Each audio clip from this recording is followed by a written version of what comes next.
Yan. Bumili kami ng frozen yogurt. Nilagay ko muna sa freezer kasi wala pang gana kumain. Tapos naalala ko, kaya ayan, kain po tayo ng frozen yogurt. Bumili kami sa Pinkberry. Yan.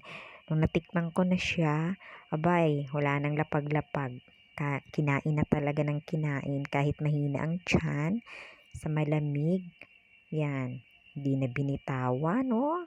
Grabe, ang sarap.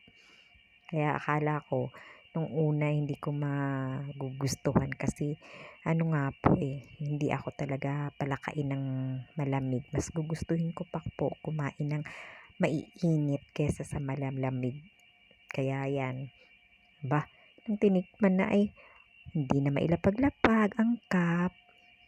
Yan na, ubos na ata Ubos na ba? Ubos na. Yan, maraming salamat po, Pinkberry, frozen yogurt. Maraming salamat din po sa panunood sa mang sulok ng mundo.